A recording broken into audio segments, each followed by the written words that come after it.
जोहार दोस्तों, 10 मई भी बीत गई, 11 मई भी आ चुका है। न्यूज़पेपर चिल्ला चिल्ला कर कह रहा है सरकार ने पेंशन का पैसा तो जारी कर दिया। आपके पड़ोसी के मोबाइल में 2000 रुपये क्रेडिट का मैसेज भी आ गया, लेकिन जब आप अपनी पासबुक लेकर इस कड़कती धूप में बैंक जाते हो तो बैंक मैनेजर बोलता है कि आपके खाते में तो पैसा आया ही नहीं है, जाकर ब्लॉक में पता करो। दोस्तों, आखिर ऐसा क्यों हो रहा है? सरकार ने तो करोड़ों रुपए भेज दिए, फिर आपका पैसा रास्ते से कहाँ गायब हो गया? क्या आपका फॉर्म रिजेक्ट हो गया? क्या बैंक वालों ने पैसा रोक लिया, या फिर सरकार आपको पेंशन देने लायक ही नहीं मानती? आज का वीडियो आपकी आंखें खोल देगा, क्योंकि आज मैं आपको वो 5 सबसे बड़ी गलतियां बताने जा रहा हूं, जिसकी वजह से सरकार पैसा भेजती तो है, लेकिन वो आपके खाते में पहुंचती नहीं है, वापस लौट जाता है। और दोस्तों, अगर आपने इन 5 में से सिर्फ एक गलती भी कर दी तो लिख कर रख लीजिए। 2000 रुपये तो छोड़िए, आगे आने वाला पेंशन भी रुक सकता है। इसलिए वीडियो को बिल्कुल भी स्किप मत करना, क्योंकि बीच में मैं आपको वो असली कारण बताऊंगा जिसकी वजह से हज़ारों लोगों का पैसा ट्रेजरी से निकलकर वापस लौट रहा है। और दोस्तों, अगर अभी तक वीडियो आप देख रहे हो तो नीचे कमेंट में अपना ज़िला ज़रूर लिखना।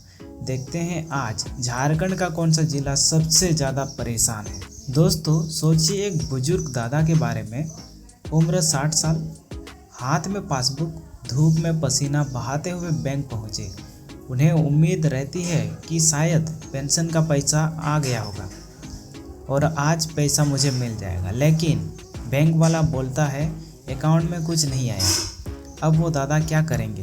फिर ब्लॉक ऑफिस भागेंगे, फिर प्रज्ञा केंद्र, फिर बैंक, और आखिर में थक कर बोलेंगे सरकार पैसा ही नहीं दे रही। लेकिन दोस्तों, कई बार असली गलती सरकार की नहीं, बल्कि हमारी छोटी छोटी गलतियों की होती है, और आज मैं वही सच्चाई बताने वाला हूँ। दोस्तों, सबसे पहली, सबसे डेंजरस और सबसे कॉमन गलती है NPCI मैपिंग की प्रॉब्लम। बहुत लोग मुझे कमेंट करते हैं, भाई मेरा आधार बैंक से लिंक है, फिर भी पैसा क्यों नहीं आया? अब ध्यान से समझिए दोस्तों, यही सबसे बड़ा कन्फ्यूज़न होता है। बैंक में आधार लिंक होना अलग बात होता है, और NPCI में अकाउंट एक्टिव होना बिल्कुल अलग। सरकार जब पेंशन भेजती है तो वो आपके अकाउंट नंबर पर नहीं, बल्कि आधार नंबर पर भेजती है। अब सोचिए, अगर आपका आधार किसी पुराने बैंक खाते से लिंक है या NPCI सर्वर में इनएक्टिव दिख रहा है, तो क्या होगा? सरकार पैसा भेजेगी, लेकिन पैसा आपके अकाउंट के गेट तक आकर वापस लौट जाएगा और आपको पता भी नहीं चलेगा। यही वजह है कि हज़ारों लोग बोल रहे हैं कि सरकार पैसा नहीं दे रही, जबकि असली प्रॉब्लम NPCI मैपिंग की होती है। तो इसका सॉल्यूशन आप ध्यान से सुनिए।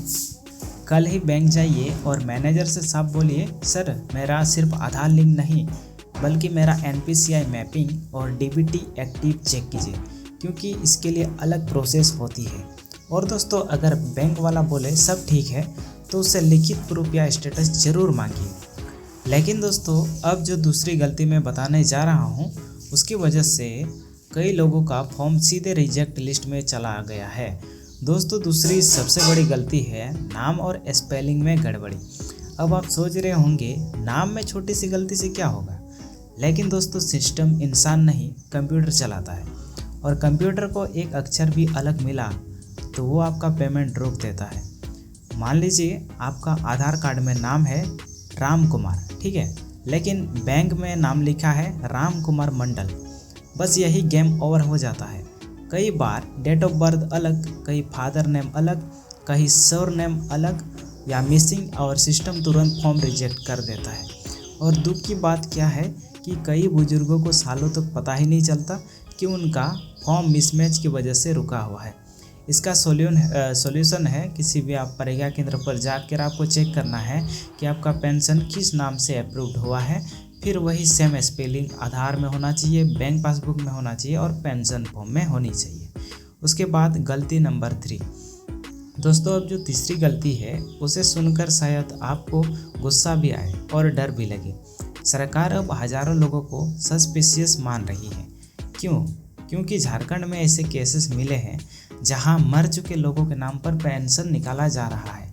इसलिए अब सरकार लाइफ सर्टिफिकेट और फिजिकल वेरिफिकेशन पर बहुत सख्त हो गई है।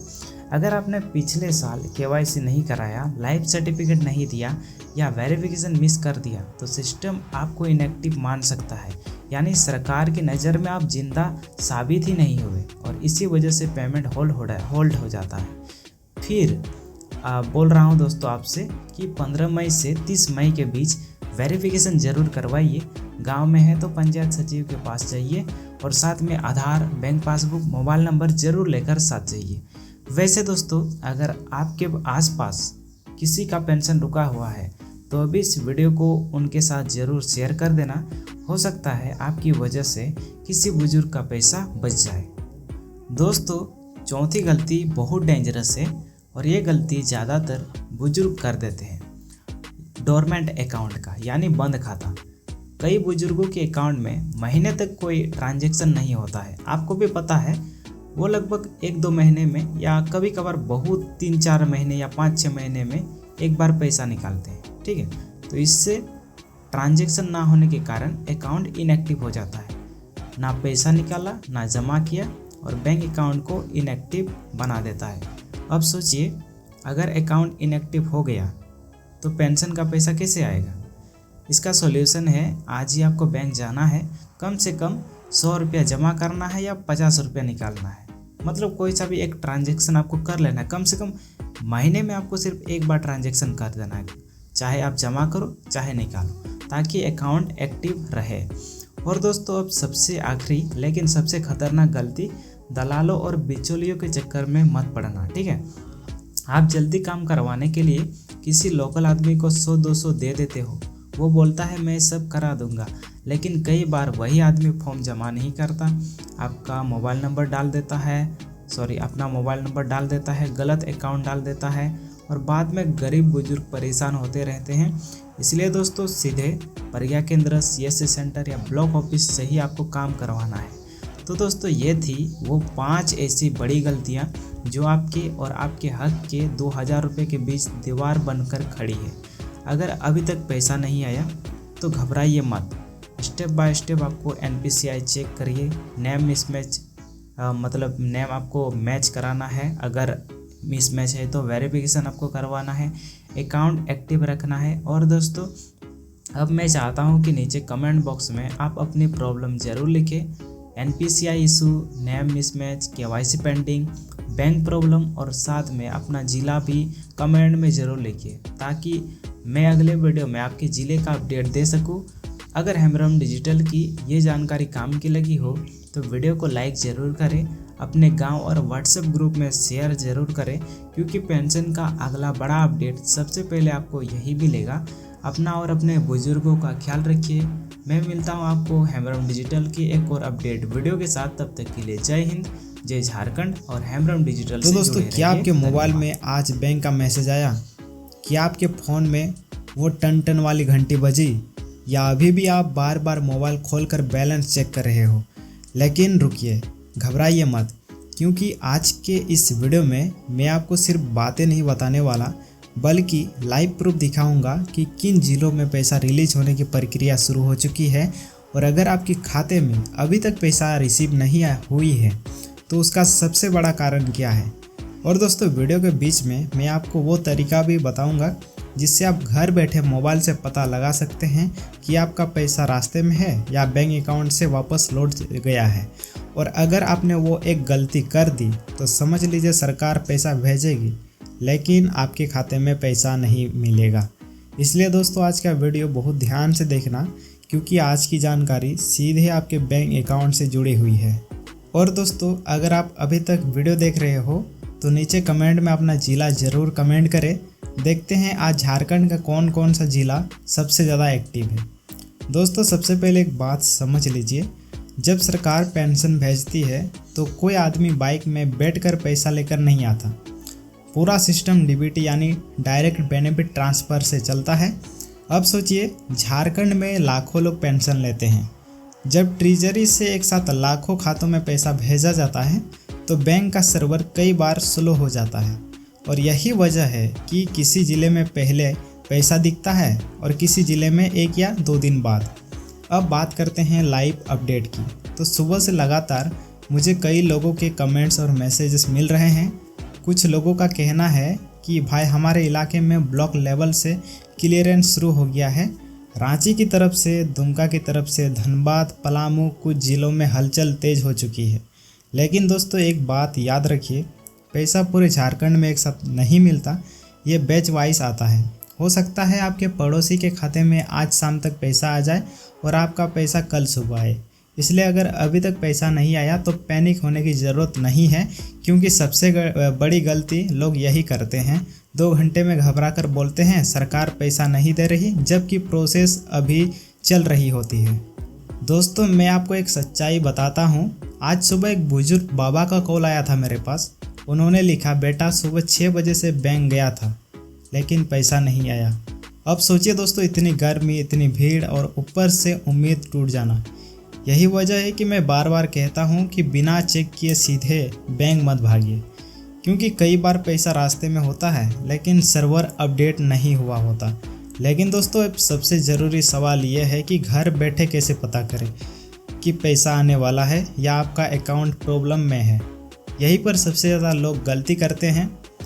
दोस्तों अब मैं आपको वो तरीका बताने जा रहा हूँ जो बहुत कम लोग जानते हैं, और अगर आपने ये तरीका सीख लिया तो धूप में घंटों बैंक की लाइन में खड़े होने की ज़रूरत नहीं पड़ेगी। अगर आपका मोबाइल नंबर बैंक अकाउंट से लिंक्ड है तो सबसे पहले अपना इसमें SMS बॉक्स आपको ओपन करना है। कई बार पैसा आ जाता है लेकिन लोग मैसेज देख ही नहीं पाते। तो तरीका नंबर तो एक तो मैंने आपको बता दिया। उसके बाद दूसरा तरीका, ये सबसे पावरफुल है। अपने आसपास के प्रज्ञा केंद्र में या CSC सेंटर में आपको जाना है। वहाँ सिर्फ आधार नंबर और अंगूठा लगाकर और तुरंत मिनी स्टेटमेंट निकाला जा सकता है। उसमें साफ दिख जाएगा कि पैसा आया है कि नहीं, पेंडिंग तो नहीं है या वापस चला गया है। अपने बैंक का टोल फ्री नंबर भी आप चेक कर सकते हैं मिस्ड कॉल के ज़रिए, अगर आपको थोड़ी बहुत जानकारी है तो। लेकिन दोस्तों अब जो बात मैं बताने जा रहा हूँ उसे बहुत ध्यान से सुनना। अगर 12 या 13 मई तक भी आपके खाते में पैसा नहीं आता तो समझ जाइए आपके अकाउंट में कोई बड़ी दिक्कत हो सकती है। और वो दिक्कत क्या है? NPCI आधार लिंकिंग। दोस्तों झारखंड में हज़ारों लोगों का पैसा सिर्फ इसीलिए अटक जाता है क्योंकि उनका अकाउंट आधार से प्रॉपरली लिंक्ड नहीं होता। सरकार पैसा भेज तो देती है लेकिन बैंकिंग सिस्टम उसे रिजेक्ट कर देता है और फिर वही पैसा सरकार के पास वापस लौट जाता है। इसके बाद लोग बोलते हैं कि सरकार पैसा नहीं देती है, जबकि असली प्रॉब्लम बैंकिंग लिंकिंग की होती है। इसलिए मैं फिर से बोल रहा हूँ, आज ही अपने बैंक या प्रज्ञा केंद्र जाकर चेक करिए आपका अकाउंट NPCI सीडेड है या नहीं। अगर लिंक नहीं है तो 2000 रुपये आपके खाते तक पहुँचने से पहले ही लौट सकता है। और दोस्तों अगर अभी तक वीडियो देख रहे हो तो कमेंट में 2000 रुपये ज़रूर लिख के, ठीक है। देखते हैं कितने लोग अभी भी अपडेट का इंतज़ार कर रहे हैं। लेकिन दोस्तों पैसे आने से भी ज़्यादा ज़रूरी एक और चीज़ है, और अगर आपने उसे इग्नोर कर दिया तो आने वाले समय में आपकी पेंशन हमेशा के लिए बंद भी हो सकती है। जी हाँ दोस्तों, मैं बात कर रहा हूँ फिजिकल वेरिफिकेशन की। तो कल वाले वीडियो में मैंने आपको बताया था कि झारखंड में फर्जी पेंशन केसेस पकड़े गए हैं। तो अगर आपने कल वाले वीडियो को नहीं देखा है तो डिस्क्रिप्शन में मैं लिंक दे रहा हूँ, उस पर क्लिक करके आप देख सकते हैं, या फिर आप मेरे YouTube चैनल हेमरूम डिजिटल पे जाके वहाँ पे आप कल के वीडियो को देख सकते हैं। इसलिए अब सरकार 15 मई से 30 मई तक वेरिफिकेशन करवा रही है, ठीक है, इस फर्जीवाड़े को रोकने के लिए। यानी कि मुर्दे लोग पेंशन अभी ले रहे हैं, जो लोग 5-10 साल पहले गुजर चुके हैं उनको अभी तक पेंशन मिल रहा है।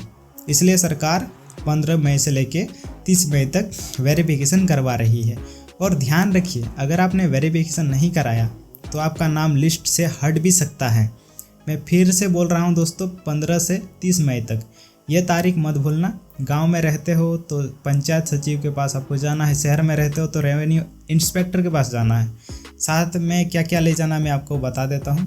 साथ में आपके पास आधार कार्ड रहेगा, बैंक पासबुक, मोबाइल नंबर, और खुद जाना ज़रूरी है क्योंकि वहाँ जीवन प्रमाणीकरण होगा, यानी कि आप जिंदा है कि नहीं, आप पेंशन लेने के हकदार है कि नहीं।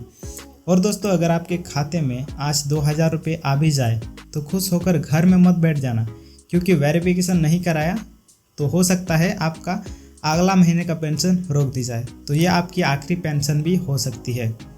दोस्तों, आज भी झारखंड में हजारों बुजुर्ग ऐसे हैं जो इस पेंशन के भरोसे दवाई खरीदते हैं, राशन चलाते हैं, घर चलाते हैं। उनके लिए ये 1000 रुपये सिर्फ पैसा नहीं, जीने का सहारा है। इसलिए मैं चाहता हूँ कि ये जानकारी हर ज़रूरतमंद तक पहुँच सके। अब मैं चाहता हूँ कि इस वीडियो के नीचे कमेंट्स की बाढ़ आनी चाहिए। अभी तुरंत अपना बैंक बैलेंस चेक करिए और नीचे कमेंट में लिखिए पैसा आया या नहीं, आपका ज़िला कौन सा है, ताकि पूरे झारखंड वालों को पता चल सके कि किस किस ज़िले में पेमेंट शुरू हो गया है और कहाँ लोग अभी भी इंतज़ार में हैं। अगर आपने कल वाला पेंशन स्कीम वाला वीडियो नहीं देखा तो उसका लिंक आपको वीडियो के डिस्क्रिप्शन बॉक्स में मिल जाएगा, उसे ज़रूर देखिए। अगर हेम्ब्रम डिजिटल की ये जानकारी काम की लगी हो तो वीडियो को लाइक ज़रूर करें, व्हाट्सएप पर शेयर करें और चैनल को सब्सक्राइब करके बेल आइकन ज़रूर दबा दें, क्योंकि पेंशन का अगला सबसे बड़ा अपडेट सबसे पहले आपको यही मिलेगा।